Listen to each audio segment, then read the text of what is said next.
नमस्ते मैत्रिणींनो, ज्योत्स्ना रेसिपीमध्ये आपले खूप खूप मनापासून स्वागत आहे। आज आपण पनीरची भुर्जी कशी बनवायची ते बघणार आहोत। चला तर मग मी गॅसवर कढई ठेवलेली आहे, त्यात 1 चम्मच तेल गरम करून घेतलेलं आहे। आता 1 चम्मच जिरे टाकूया आणि मोहरी, जिरे मोहरी तडतडल्यानंतर आपल्याला कांदे टाकायचे आहे। मी 2 कांदे चिरून घेतलेले आहे आणि हे छान शिजवून घ्यायचं आहे, ढवळून घ्यायची। अशा प्रकारे भुर्जी बनवाल खूपच छान बनते। मी हे लसूण आणि थोडंसं आलं त्यात ठेचून घेतलेलं आहे आणि ते टाकलेलं आहे। आलं छान शिजलं पाहिजे, लक्षात ठेवा। आलं व्यवस्थित शिजलं तर भाजीची चव एकदम भन्नाट बनते। बघा, मी आता हळद तिखट टाकून घेतलेलं आहे। तुम्ही तुमच्या आवडीनुसार कमी जास्त तिखट टाकू शकता।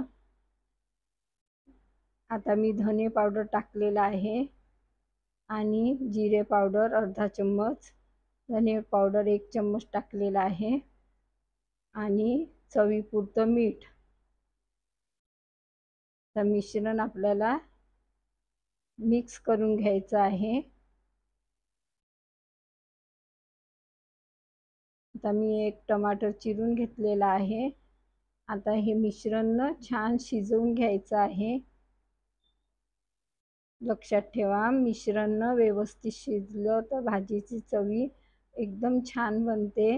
बघा, मिश्रण शिजलेलं आहे। मी हातानेच असं ही पनीर नाही का असं क्रश करून घेतलेलं आहे। तुम्ही किसून पण घेऊ शकता, पण हाताने हे कसं ताजं पनीर होतं, त्यामुळे हातानेच व्यवस्थित झालेलं आहे। असं करून घेतलेलं आहे थोडं बारीक मी, आणि चवीला ते एकदम भन्नाट भाजी झालेली होती ही। आता आपल्याला हिला 5 मिनिटं थोडं शिजवून घ्यायचं आहे। बघा, 5 मिनिटं झालेलं आहे। माझ्या मुलाला थोडी पाणी टाकलेलीच भाजी आवडते, गिली। तर लक्षात ठेवा, तुम्हालाही अशी थोडी म्हणजे मोकळी जास्त नको असली किंवा थोडं पाणी टाकायचं, तर ते गरमच वापरायचं। बघा, मी गरमच पाणी टाकलेलं आहे आणि आता अजून दणदणीत छान शिजवून घेतलेली आहे। त्यानंतर मी कस्तुरी मेथी घेतलेली आहे आणि ती छान हातावर क्रश करून ती टाकलेली आहे।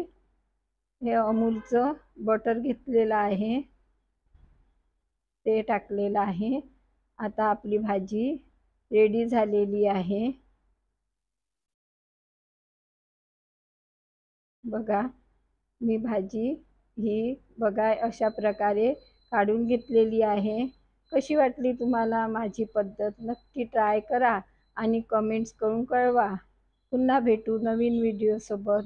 धन्यवाद।